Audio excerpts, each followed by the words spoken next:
It's my pleasure to introduce Dr. John Pinheiro today, who's our speaker. Dr. Pinheiro is a professor of history and the director of Catholic Studies at Aquinas College here in Grand Rapids. We had the chance to meet a couple times, have had lunch, and so last year I roped him into coming to Acton University, which is our big summer conference. I'll tell you more about that at the end. I'd encourage you all to come to it. But he came and gave his lectures and had incredibly high reviews. So I haven't heard him, so if he's anything less than brilliant, I'm going to be deeply disappointed. But so the good news is we've roped him into 2 of them next year. So hopefully there's even more pressure on him now. He has a PhD in history from the University of Tennessee. He's edited 12 volumes of the presidential series of the Papers of George Washington and is the author of Manifest Ambition, James Polk, and the Civil Military Relations During the Mexican War. Dr. Pinheiro speaks a lot about the founders, and he also lived in Charlottesville, Virginia, and so we discovered that my family lives in Charlottesville, Virginia. Both of us are directly related to both George Washington and Thomas Jefferson and James Madison. So we're kind of like the founders. But he lived there at the University of Virginia's Miller Center at Public Affairs, and he edited a lot of the papers there. He's also done work on Washington and the Jacksonian era in academic journals. He has a radio show called Past is Prologue on WPRR 1680, Grand Rapids, Michigan. So you can listen to him. When is that? Is it Sundays or? Wednesdays at 11. AM or PM? Oh, good. You're really famous. If I had a radio show, it'd be like 1 a.m. So 11 a.m. Okay, 11 a.m. Wednesdays, Past his Prologue.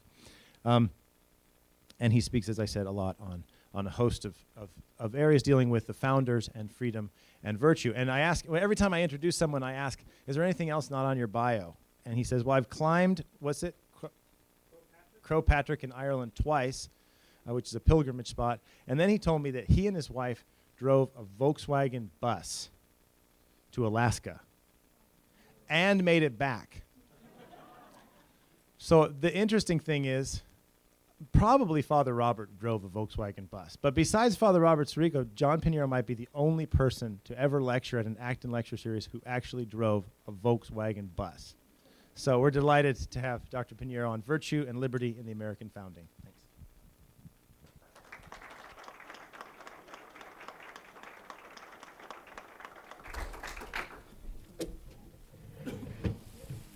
Let's see. Is there a way to lift up this shelf here?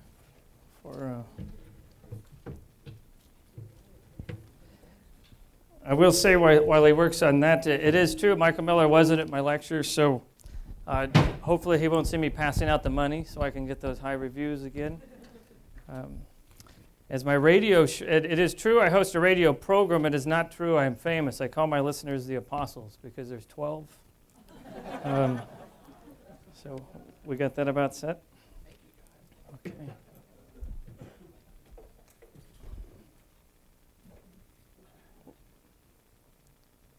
That should work. Okay.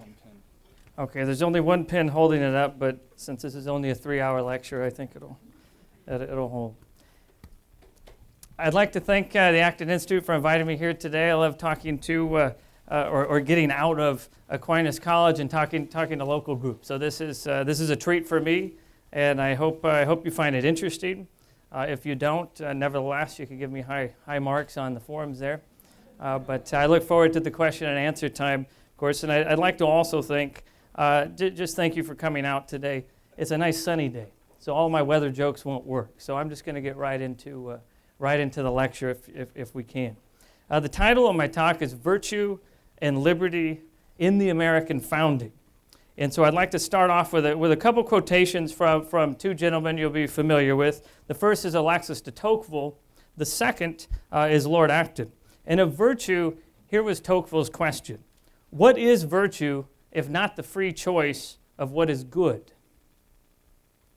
and Lord Acton's question of liberty. Liberty, or statement about liberty. Liberty is not the power of doing what we like, but the right of being able to do what we ought. That is, the right of being able to do what we ought to do. Those two sentiments actually are in keeping with the patristic tradition, with Augustine, with Thomas Aquinas, and that is to say that liberty is not a choice, not merely a choice, but it must be properly ordered to the good, not only the good of the person, but also the good of society. That is, true freedom is the ability then to do what we ought to do, to be able to do what we ought to do. So the question then is, for us is, well, how do we know what we ought to do? And what type of society allows for a climate where free choice can occur, but where virtue is also taught or inculcated in the people so that they know, so that they do what they ought, rather than whatever they feel like at any particular time, regardless of the consequences? What would that society look like? And so the thesis question I have today, which I'm going to answer the rest of the time period here, is this. How did the founders of the United States answer the question, what type of society best allows for true liberty, that is the free choice to do good, while creating a climate where virtue can flourish, so that, well, there it goes, so that people can know the good and seek it. And so first what I want to do is talk about principles commonly accepted by all Americans in the late 18th century. Not simply the founders, but I'm going to pick some founders that I think are rather representative of large groups of Americans at the time. The second thing I'll do is look at Alexander Hamilton's and Thomas Jefferson's vision of what would make the new American Republic flourish in accord with the preservation of liberty. These two visions are, of course, those that came to be called Jeffersonian and Hamiltonian. So I'll spend some time on that as well. And then lastly, what I want to do is give a concrete example of what I call virtue in pursuit of liberty. To take the question of virtue and liberty out of the abstract and ground them in a way that historians do. That is, to ground them in actual historical events, in human events, and see virtue in action with real people doing or not doing virtuous things and engaging in the preservation or not of liberty. And that's something I think historians are well suited to do. So I'll be focusing on Jefferson, Hamilton, and George Washington, but as I hope will become apparent, it's really Washington who must be at the center of liberty and virtue in the American founding. Oh, and that reminds me. Perhaps my bias is towards Washington, but I did edit volume 12 of the presidential series of the Washington Papers, not 12 volumes of the Washington Papers. I'm not old enough to have been at the Washington Papers long enough to have edited 12 volumes at 3 years apiece, but just one. Well, one of the most instructive ways, I think, to make sense of the grand sweep of American history is to understand it as a tension between liberty and order, as a tenuous balancing act between individual freedom on the one hand and on the other what is necessary to preserve the common good. And this is actually a theme I use in all of my American history courses, so much so that the more advanced history students will say, Dr. Pinheiro, what's the theme of this class going to be? But it's a rhetorical question because the next one sitting next to them will say, liberty and order, that's what it always is. Well, that's true, but the facts change, but the theme stays the same. What this means is to look at what Washington called the American experiment as a search for what he also called an ordered liberty. Rocco Bottiglione defines ordered liberty as this: a state where the conditions to help people make good, sound choices can be constructed on a democratic basis. That is, where the conditions to help people make good, sound choices are rooted in popular sovereignty. That, however, is not the definition of liberty that I can find in most dictionaries, and it is not the current reigning definition, I would argue, among many Americans now. The current reigning definition is that liberty is a condition of being free from restriction or control, at least according to a number of dictionaries. Or, secondly, that it's the right and power to act, to believe, or to express oneself in a manner of one's own choosing. Well, the understanding of liberty in late 18th century America is different in some important respects from that. That is, liberty not just as freedom from restriction, but it comes with duties as well. Rights on one side of the coin, duties on the other. The right to be free in order to do good. That's very, very different from the freedom to pursue your own ends, no matter the consequences. Now, everyone, almost everyone, recognized in the late 18th century that some restrictions were needed. In fact, if we look over the course of human history, that is also true. The first century BC Roman orator Cicero said, "The liberty consists in the power of doing that which is permitted by law." By law. That is, the state ultimately, in that sense, has the power. Jefferson, Thomas Jefferson, built on Cicero's definition, saying that, well, rightful liberty is unobstructed action according to our will within the limits drawn around us by the equal rights of others. There's a bit of Hume there, perhaps. That is self-interest as long as others are not harmed. But we see with Jefferson, the limits are now enunciated as rights, not simply law. So my question would be, well, are these legal rights? Are they self-evident ones? Jefferson certainly thought so. Are these particularly English liberties, or are these universal rights? In the 18th century, most Americans believed that liberty was a divine gift. Whether that divinity be John Adams's God, that is the God of the Christian Bible, Jefferson's nature's God, which is his reference from the Declaration of Independence, or what Washington, more often than not, just like to refer to as divine providence. The key point of the reasoning there is that if liberty is a gift of God, then we possess freedom simply by virtue of being human, not because the state gave them to us.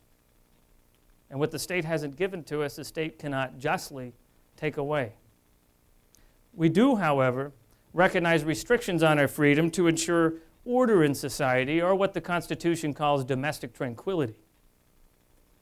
Russell Kirk wrote that order is the first need for any society. Only then can liberty and justice be reasonably secure. None among the founders would disagree that in order to respect the equal rights of others, to exercise our liberty properly, that selfishness somehow must be restrained. Passion, wrote James Madison in one of his Federalist essays, passion never fails to wrest the scepter from reason. So how to restrain the passions then while respecting liberty? There's been three ways to do that historically. And the first way to restrain the passions while respecting liberty was Alexander Hamilton's preference, and this won't surprise you if you know anything about Hamilton, and that is force and the law. These are the traditional means in most societies. As Hamilton wrote, "The passions of men will not conform to the dictates of reason and justice without restraint." Nobody ever accused Hamilton of being an optimist. There's always the danger that the enforcers or makers of the law could become authoritarian. Indeed, Hamilton and the Americans had seen, in their view, the British Parliament and Crown do just that. The second way to restrain the passions while respecting liberty is custom and habit. Sometimes these customs or traditions will be enshrined in law, sometimes not. And in fact, Hamilton really, in some sense, trusted in tradition as a restraint over law to protect people's rights. This tradition in this sense is what G.K. Chesterton later called, famously, the democracy of the dead. But to preserve the votes of the dead, one needs a very important virtue, and that is prudence. We have to prudently consider whether laws are necessary in any given situation, or whether virtue, custom, tradition can better benefit the common good. I would put religion and Christianity in this category, in the sense that they act upon the conscience of individuals, or they act at the level of the family, but not through the law, not through the sponsorship of the state, not through a national church, necessarily. This is why religious freedom, John Adams recognized, was a key component in the history of liberty in America. And in Alexander Hamilton's view, actually prudent defensive tradition is what had led to the American Revolution. That is, Americans had fought a revolution to preserve their customs and traditions in the face of new regulations, new taxes, passed by an innovative, intrusive, and faraway parliament. I could throw a few other adjectives in there, but you get the picture. This was certainly Hamilton's view. Well, the third way to restrain disordered, selfish ambition while respecting liberty, and this is Jefferson's preference, is virtue. Virtue being broadly defined at that time as the willingness to sacrifice for the good of the whole, the common good. And at one level, Washington agreed with Jefferson. To paraphrase Washington, once the people lost the virtue needed to do the right thing, they could no longer preserve liberty. Instead, they would give themselves over to pure individualism, the antithesis of an ordered society mindful of the common good. But at another level, Washington also agreed with Hamilton. You're going to see this. This is his problem in his administration, as we'll see in a few minutes here, right? He's got these two great minds in there. And he's the third, by the way, I would argue, but some historians would differ with that. At another level, Washington, the former general, who was to be the linchpin holding the new republic's constituencies together in its fragile union during the 1790s, agreed with Hamilton's emphasis on law and order overriding any expectation of virtue. The few, Washington said, who act upon principles of disinterestedness are, comparatively speaking, no more than a drop in the ocean. So how then? How then to balance the preservation of liberty with the obvious need for order? To balance personal liberty with the common good? And to do so at the birth of a nation with a fragile new union under its second constitution in under 10 years. It's not a good track record so far. And so that brings us to the dichotomy of Thomas Jefferson and Alexander Hamilton, each of whom had ultimately incompatible answers about how best to balance liberty and order, how best to answer my thesis question about what type of society would best allow for the pursuit of a free pursuit. Here's Jefferson's vision. Let's tackle Jefferson first and those named Jeffersonians. I'm personifying this in Jefferson, but it's not his alone, and it doesn't originate with him, but it does come to attach its name to him, this point of view. And he's going to pursue these policies while Secretary of State, while President, and even in retirement in Charlottesville, which is still a retirement community. If you're not a student, you're a retiree typically. Jefferson saw the growing commercial orientation of America as a symptom of moral decay. Afraid commerce and banking would inevitably corrupt the new American central government, he warned, this is going to make us like England, which is to say, not good. Jefferson really formed his identity around his intense dislike of England. Great Britain's financial system, its national debt, its massive army, all this Jefferson thought was appalling. The inclination of Parliament as he saw it toward corruption and tyranny, this also he found appalling.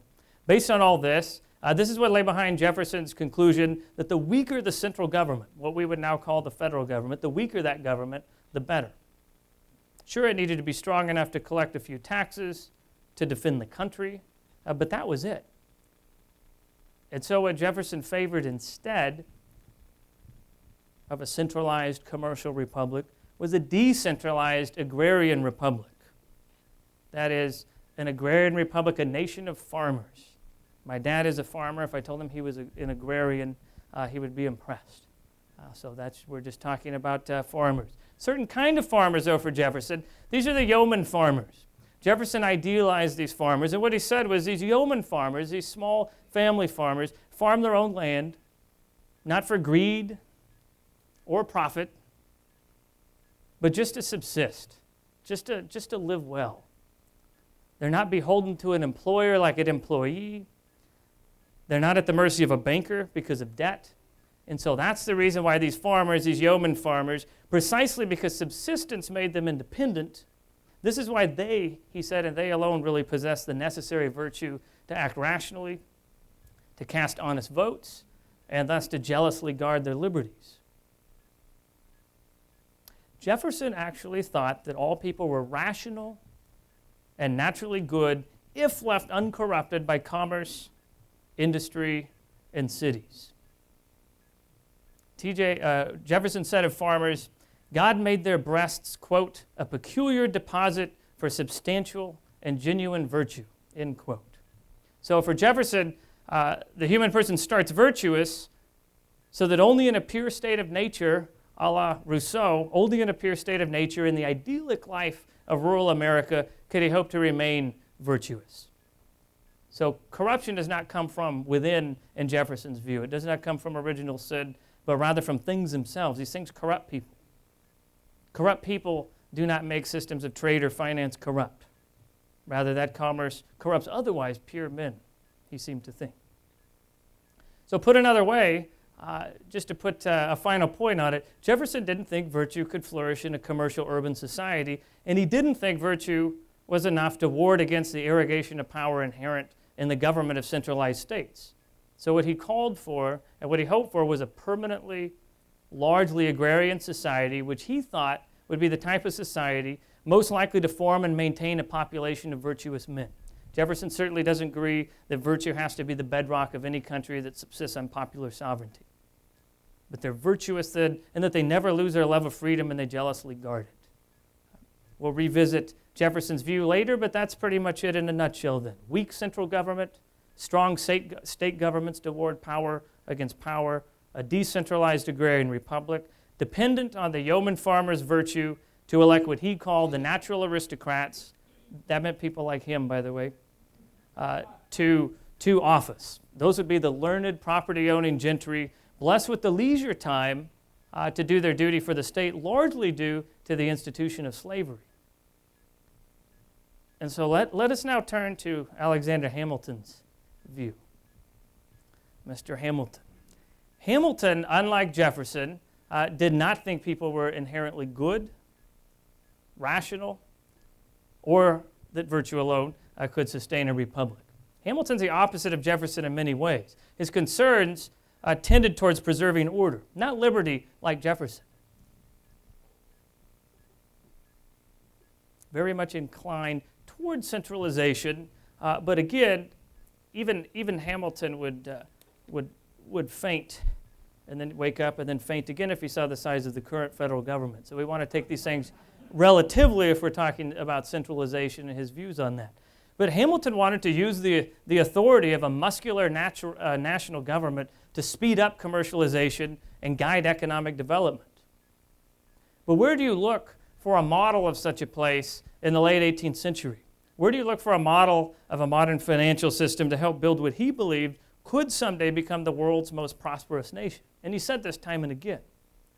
The answer is certainly not France, it's Great Britain, the most commercially advanced nation in Europe at the time. There's a little problem, however, for most Americans, is that they're still not too fond of Britain by the 1790s. So Hamilton, though, he wants to follow the English model. So he's going to try, as Secretary of Treasury under Washington, to lay the foundation of a centralized financial system with protective tariffs, with a central bank, with a financed public debt geared towards, as he saw it, encouraging commerce and benefiting merchants and entrepreneurs, not the permanent landed elite to which Thomas Jefferson belonged. This is a system, he thought, in the end, this is a system where one's status, once this was established, would derive from one's abilities, both mental and physical, and from one's labor offered freely, free labor. Hamilton knew this meant the United States would have to have close commercial ties to its recent enemy. He knew he would face an uphill battle against Anglophobia, which was very strong in the United States, and especially strong in the South. So to summarize Hamilton then, I would say that Hamilton really wanted a government just strong enough to preserve order and expedite commercialization, but not so strong as to threaten either one.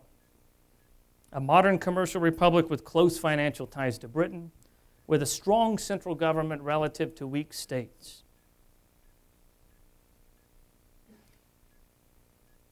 So when Washington becomes president in 1789, What he has in his administration then, he has Hamilton as Secretary of the Treasury, a Northerner with a different view than Jefferson, the Southerner, who is his Secretary of State. They're going to fight over patronage to the point where the postal system is going to be placed under Jefferson's control.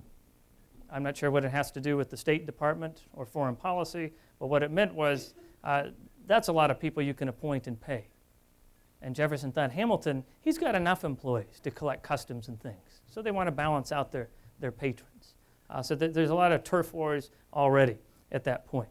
So we have Hamilton's fear of popular excesses resulting in anarchy, leading him to emphasize order. We have Jefferson's fear of governmental excess resulting in tyranny, prodding his emphasis on liberty. Prodding his emphasis in the sense that Edmund Burke would have said that what you want, liberty is a good to be improved, right? It's not something to be scared of. You want to try to figure out how, not how little liberty you could live with, but how much. So Jefferson's small government agrarianism versus Hamilton's government-guided commercialism. These are the strongest philosophical ideas in Washington's administration when he took office in April of 1789. Any study of liberty and virtue in the founding has got to take into account this fundamental tension. And what Washington's task then was, as president, was to prevent this dispute from undermining or destroying the fragile new union, to prevent this dispute from breaking out of the cabinet into the country at large.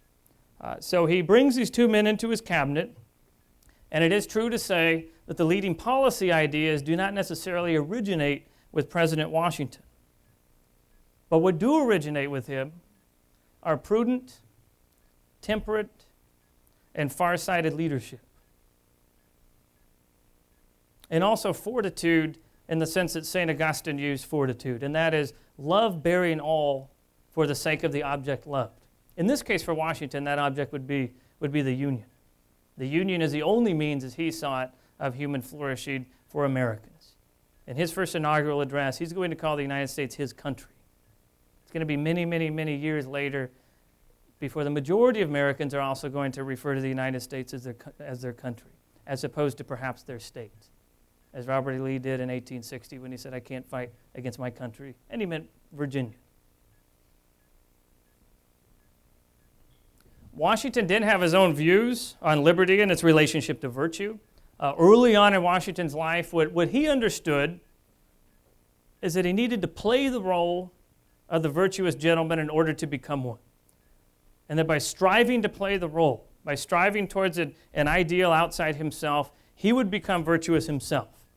And so for these models, he, like a lot of Americans, looked to the classical world for models of virtue.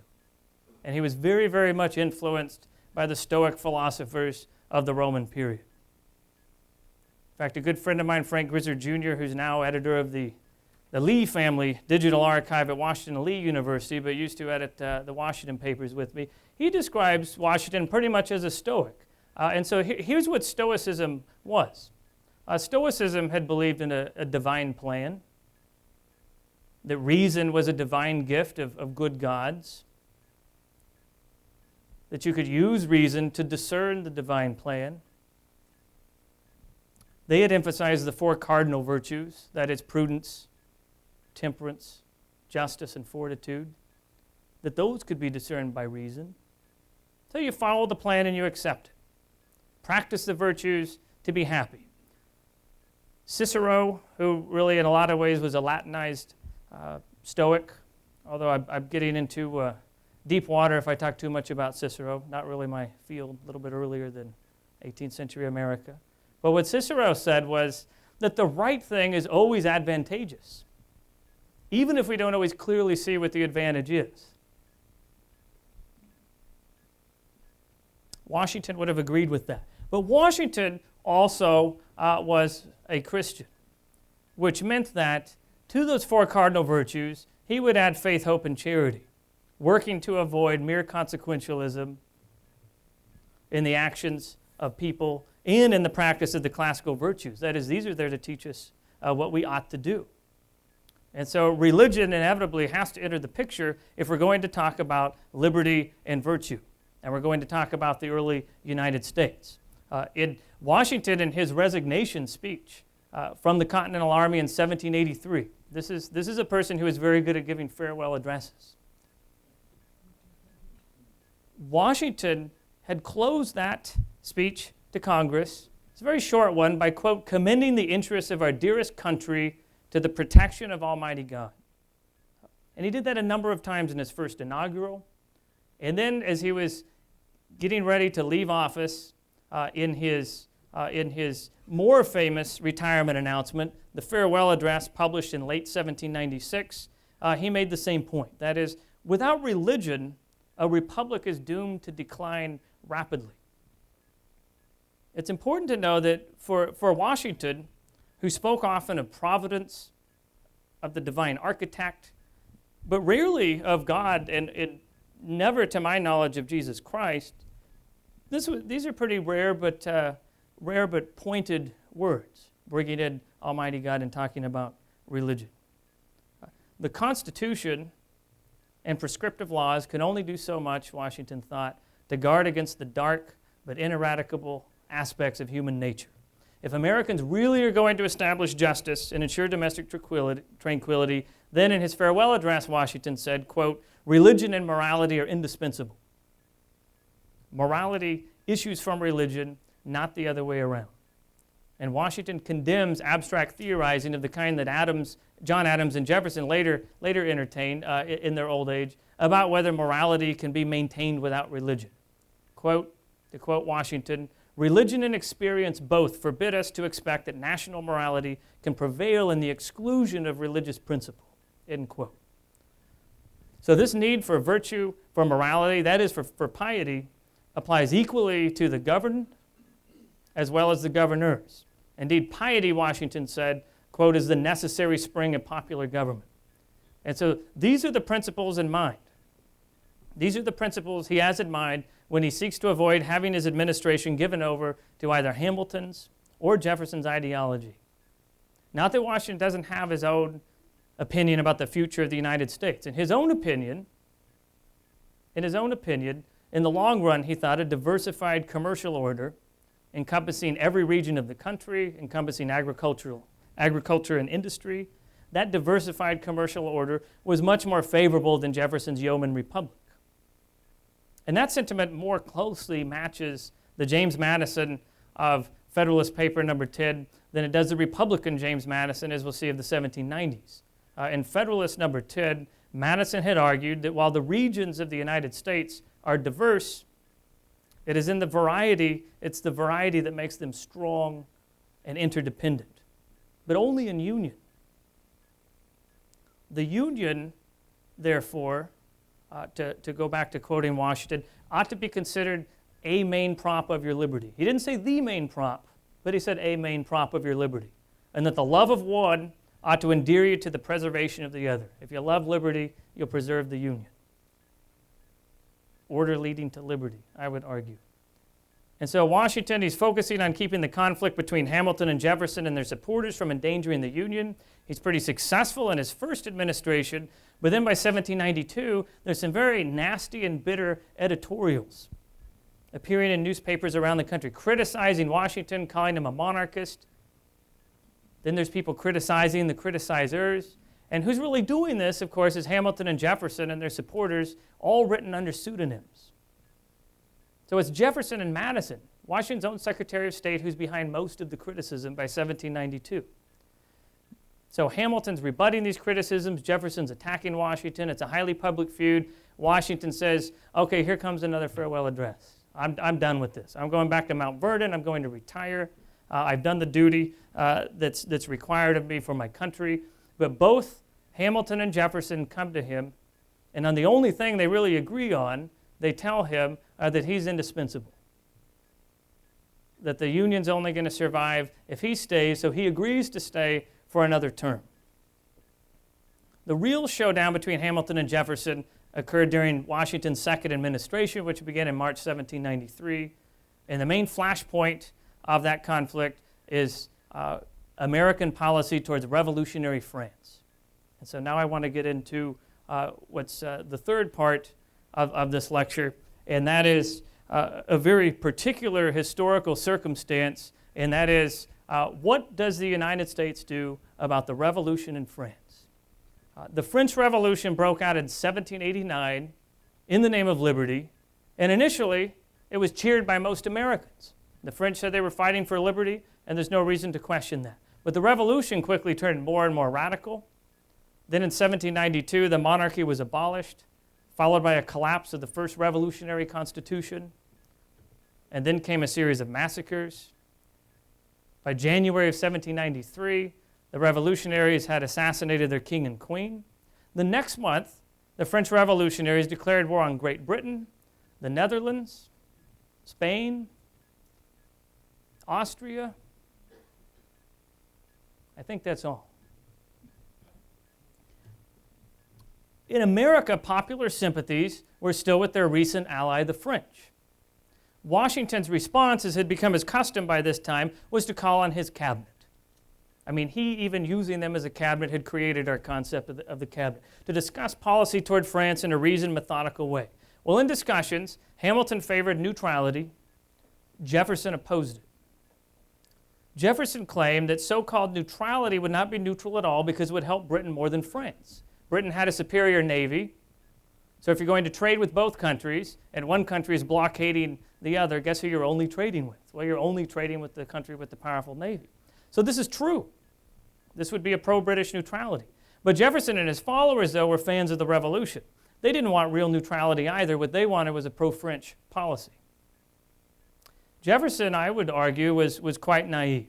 He was swayed by ideology and his rosy view of human nature, and he didn't pause to wonder whether the allegedly virtuous outburst of liberty in France might result in a disaster, as it did in the 1794 Reign of Terror, which when Jefferson heard about that, he said, well, you know, the tree of liberty from time to time has to be watered with the blood of martyrs.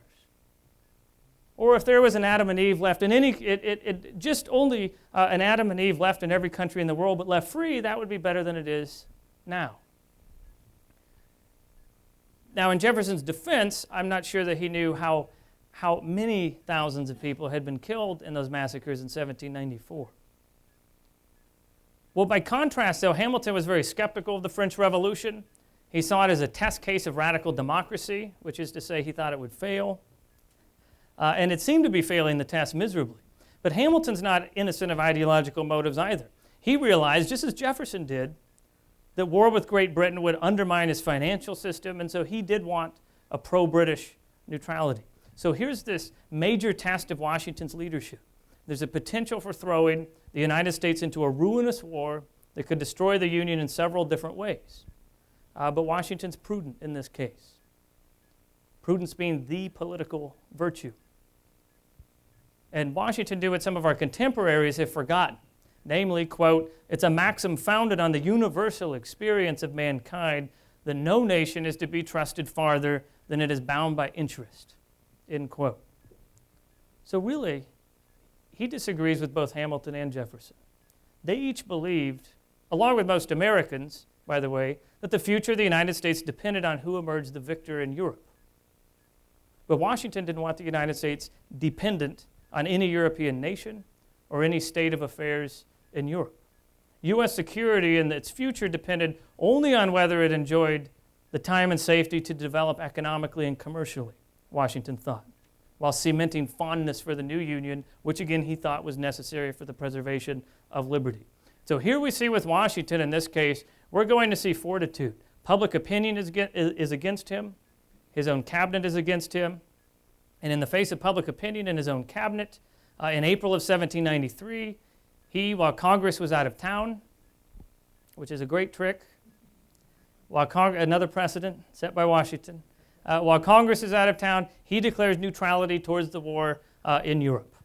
Congress, by the way, was dominated by Republicans, Jeffersonian Republicans, so Jefferson and Madison immediately send their supporters into action. They accuse Washington of being a dictator, of being hostile to France, of being under Hamilton's control.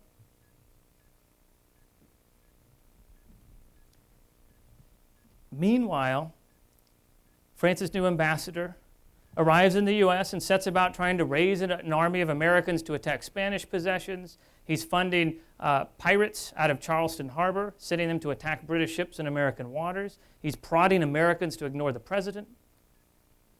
The British soon respond by seizing American ships. So despite official neutrality, it looks like the U.S. is going to be sucked into the war after all.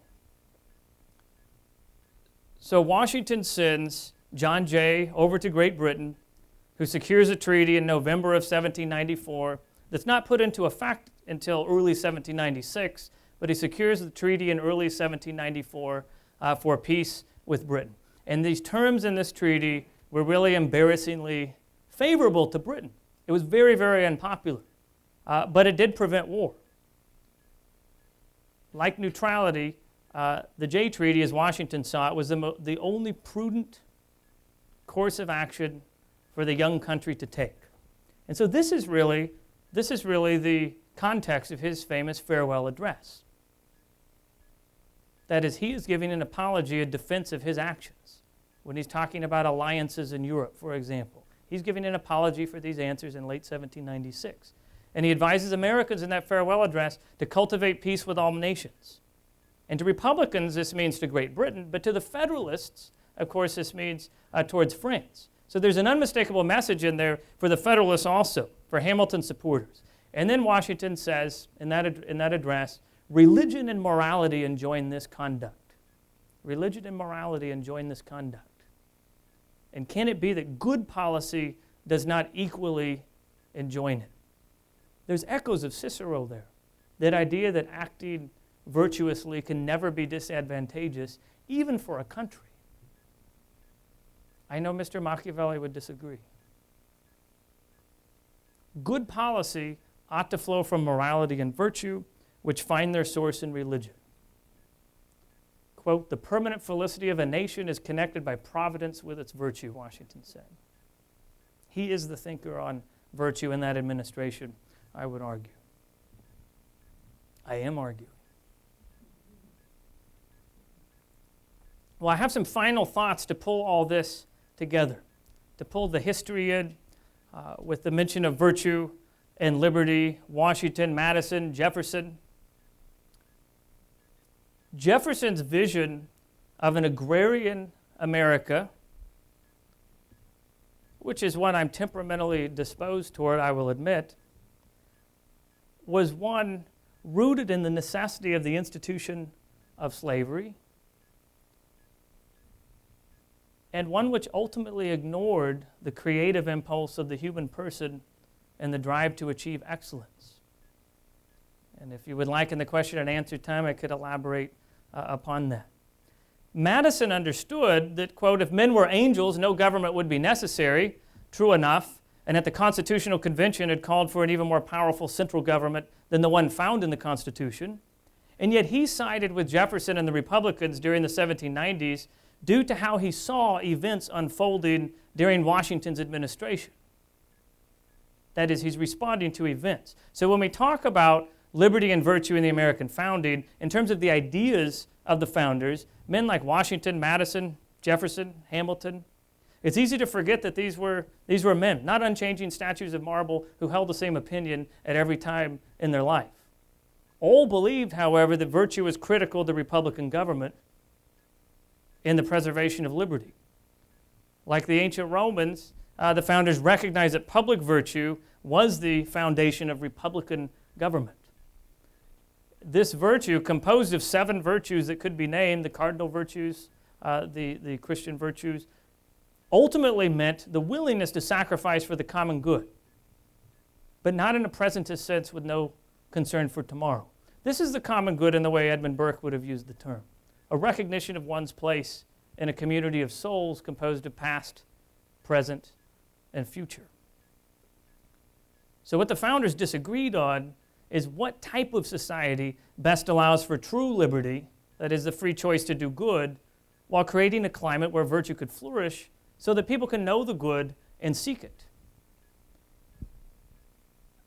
The mission of the Acton Institute is to promote a free and virtuous society, characterized by individual liberty and sustained by religious principles. And so, Do Jefferson, Hamilton, Madison, Washington, John Adams, who's been made more famous than I thought he ever would be, do these men fit the bill? In parts only, though I might argue that Washington best fits the big picture if we're looking for a founder who was aware of the interconnectedness of religion and virtue, liberty and piety, who believed and sought to practice the classical and Christian virtues both, even if he could not bring himself to recite the creed. One great benefit of the historical approach is that it enables us to recognize that men change their minds, that ideas evolve over time, and that some of these men may be so right about one thing and yet so very wrong about another. It would be very difficult to say James Madison believed X without qualifying that contextually in time. And so it is with all these folks. The Madison who wrote Federalist Number 10, I would say, was a different Madison than the one who teamed up with Jefferson to undermine the Washington administration. And he did that not because of abstraction, really, but because real-world events had led him to rethink his views on liberty and order. John Adams in the 1770s was convinced that virtue sustained and created government. But by the 1790s, he had grown so jaded that he felt sure only government could inculcate virtue in the people.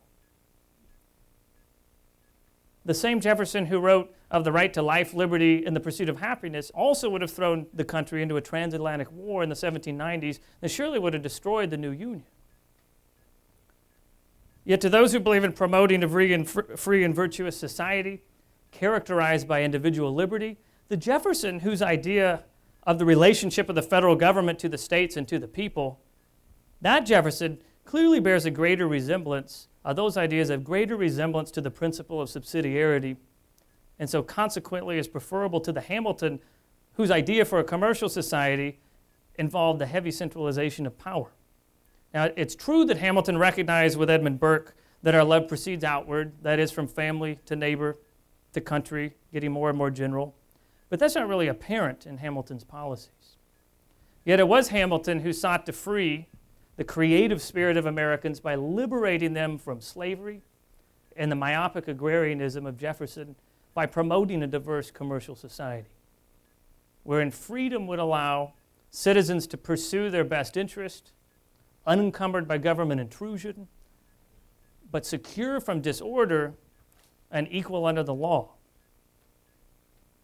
So when it comes to ascertaining the views of the founders, and more importantly, for my purposes at Aquinas College and I think at the Acton Institute, critically ascertaining what a Christian can appropriate from them, I would propose we view them as a group over time.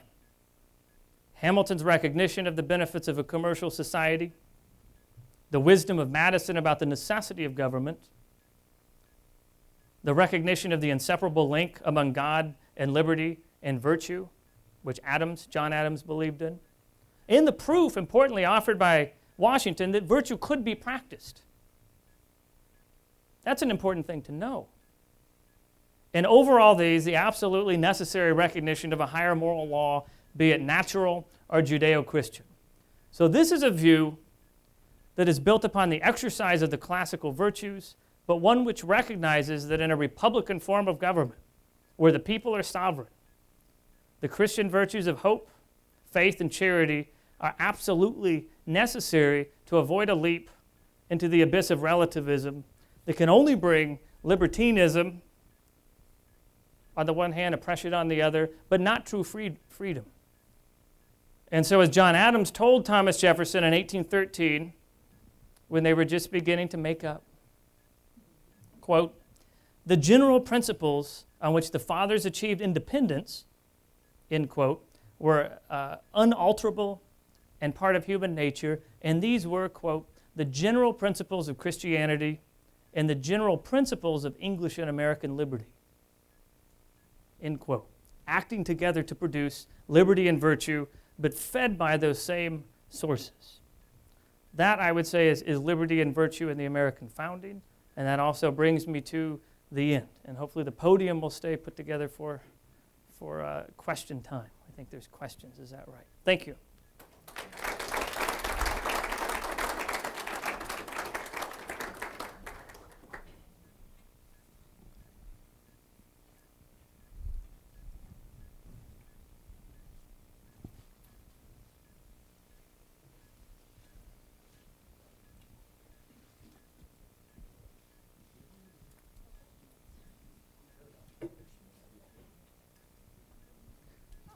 going to set this here.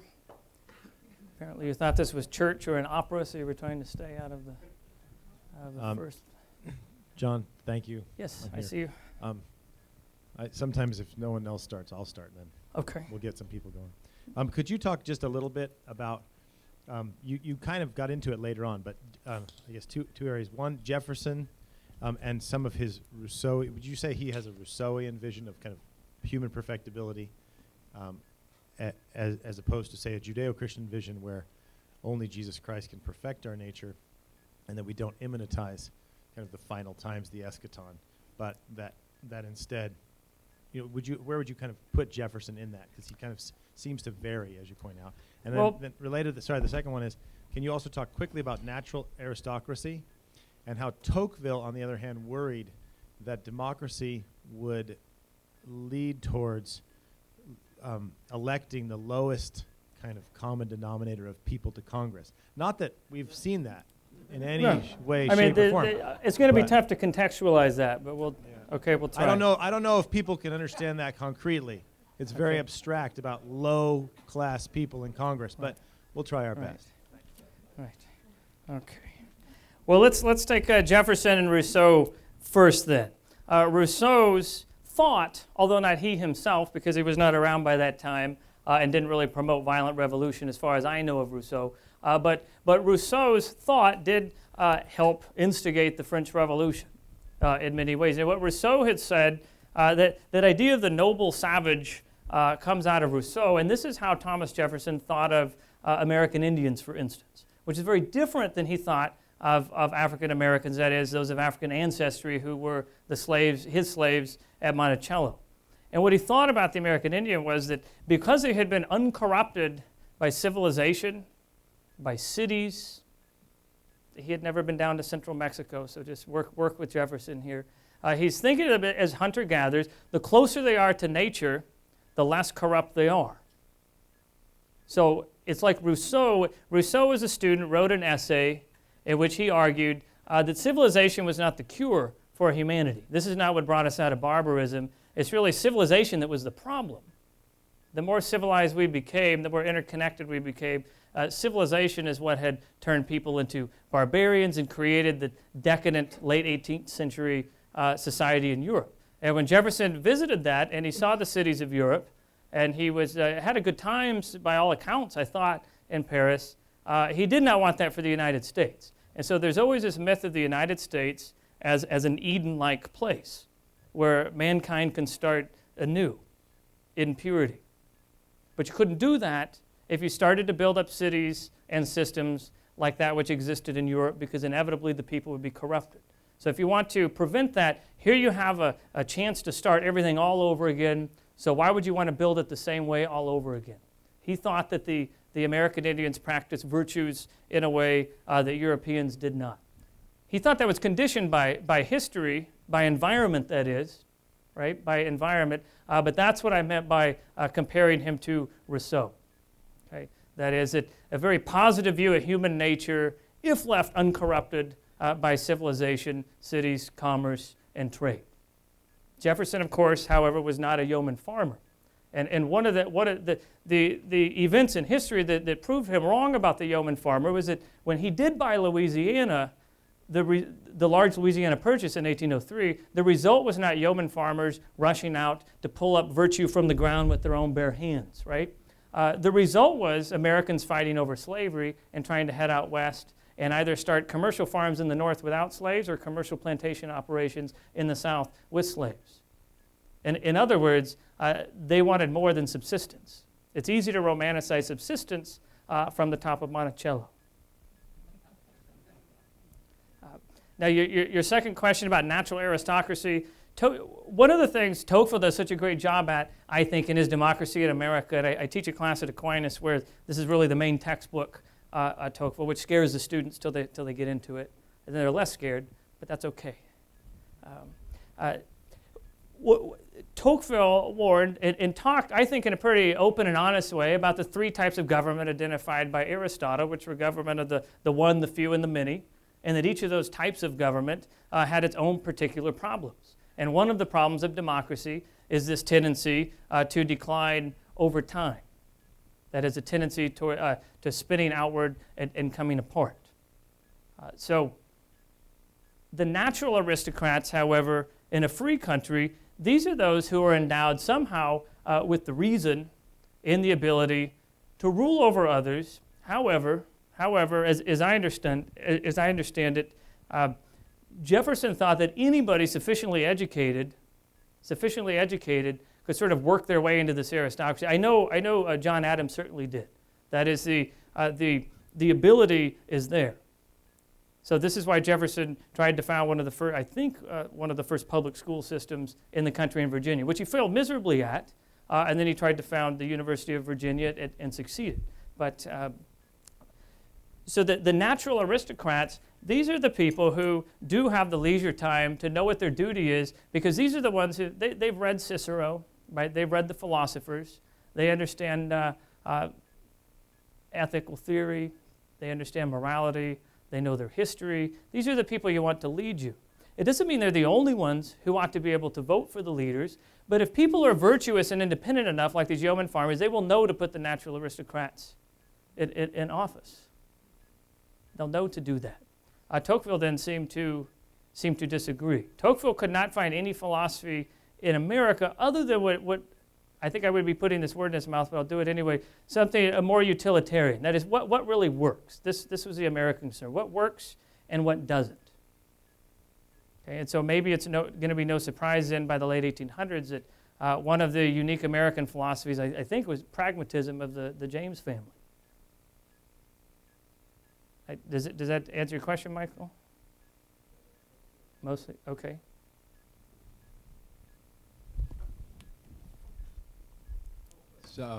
Help us put your comments in context today. Would any of the founding fathers of whom you have spoken have approved of the Cornhusker hustle, the Louisiana Purchase of 2009, or increasing the national debt by 20% in a year? You know the answer. No, I don't keep up with Nebraska football much, but although my brother does. No, I suspect not. I think it's important to keep in mind that when we're talking about Hamilton and centralization, we're doing a relative comparison here. What Hamilton had said is there's a good deal of what the government has the right to do, the central government, the U.S. government, and a great deal of what it has no right to do, but there's this vast middle ground. And what Hamilton wanted to do was dominate the middle ground. What Jefferson thought was by trying to dominate the middle ground, Hamilton really was building a monarchy. And there's a lot of monarchical trappings during the Washington administration for the simple reason that we're dealing with people who were Englishmen not too long ago, and those are their traditions. You know, how exactly do you treat a leader? Do you shake hands with them? Does he talk to you? Do you bow? How do you do all these things, right? Everything's going to be a precedent for Washington. So there's just not the money there. Hamilton's going to bring some money into the government, but the thought of just making money, as in printing it, there's nothing like that. That type of money won't come till long after the Civil War, in fact. Yes, ma'am. Hello. Hi. I'm a mother of four. Actually, I'm a graduate of Aquinas College as well. Good. I'm a mother of four from ages 21 down to 9. And my concern with those generations and what's happening now is that they're not getting enough history. My kids have all said at one time or another, if I have to take one more class about American Indians, I'm going to throw up.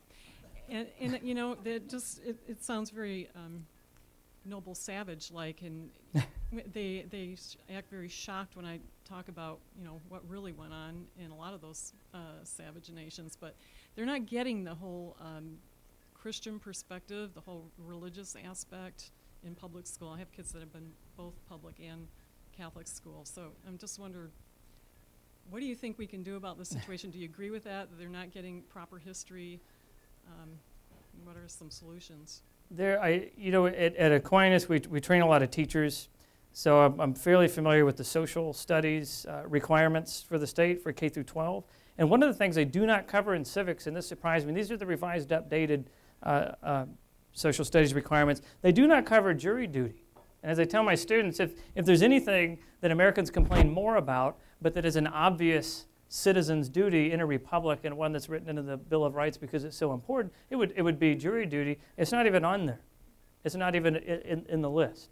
voting is, which is also, by the way, important in countries ruled by under popular sovereignty. What can we do about it? I would say that, as my church teaches, that parents are the first and foremost educators of their young. So if you're going to entrust your children to a public school or to a private school, you graduate from Aquinas, right? So give and take here and there. And Aquinas is a very, very good college, but that doesn't mean they're going to get everything there as well. The problem comes when, what if the parents aren't well versed in history? And I think a good example, it's not a hopeful thing to think about what happens when people don't know their history. If you disconnect yourself from the past, then you're going to disconnect yourself from the future, right? I mean, if you have no concern for the past, you'd have to assume people in the future are going to have no concern for you.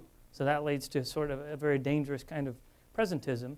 And I think that also might get at your question, why would people spend that much and engage in such corruption? And the possibility is, well, they're really just thinking of right now. So if I had the answer, I'd probably be, I don't know if I'd live somewhere where it snows 4 months a year. Let's say that. But I do love Grand Rapids, don't get me wrong. Gosh, I wish I could say more, other than I think it's important as citizens that you fight for the continued teaching of American history in the schools. And I get a lot of students who have had American history, I think it is as a junior in high school, so they assume they know it already. And so what I do for the whole first week is to teach them that history is about more than just a timeline, names and dates. And we go over some broad themes, and that's why I use a theme in the history classes, so they're not just getting the same thing over and over. It's a very good question. It's a troubling question because it's a very important question. Yeah. I've recently read Joseph Ellis's great biography of Washington, His Excellency. I learned a lot by reading that. I'm wondering what you think of that as a biography. And beyond that, if you have a recommendation for any one of us of a good primer on Washington or on the founders in general that would be accessible to us and to our children who might be in high school or beyond.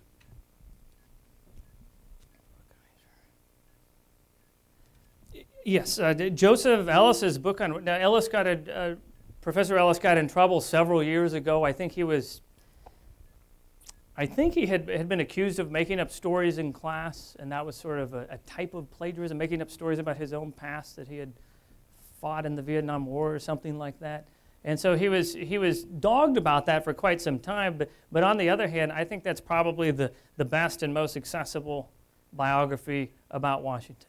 I mean, I just think it's a great book. I think Ellis is a great writer. And his other book on the sort of Hamilton versus Jefferson, was it Founding Brothers? I think that's the title of Ellis's other book.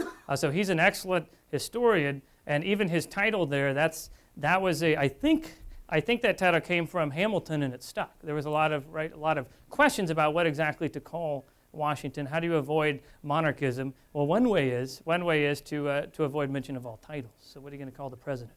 His High Mightiness? That's what Adams wanted, but he ends up as His Excellency. Now, another book that I would also recommend on Washington, which is more thematic, is Richard Brookhiser's book on Washington, and I think it's just called Founding Father. I want to say, if anyone can correct me on the title, that'd be great. Is that right? Okay. I remember when I was flying to my interview at the Washington papers. No, wait, I drove. What was I thinking? I lived in Knoxville at the time, and I was driving it, and while I was waiting at the hotel the night before, that's the book I read. I mean, that was a great preparatory book. And then I fooled them, and the rest was history. I'm just kidding. But I think it was a fairly new book at the time. So I would also recommend, so that's Richard Brookhiser, Founding Father, book on just Washington himself. And there's a number of others. If anybody wants to email me also at Aquinas, I can always give a recommendation on the Federalist period, for example. So it's if you think there's bitter partisanship today, it's just really child's play today. It's like kindergarten. It wouldn't be fair to put the politicians from the 1790s on the same field with our contemporary ones. And I don't mean intellectually, but I mean it would be like a rugby game between 20-year-olds and preschoolers.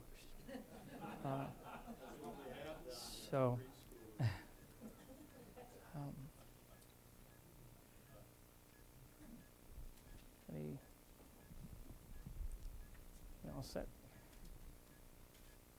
Yeah, I think we're done. And Okay, thank you very much. Yeah. Thank you.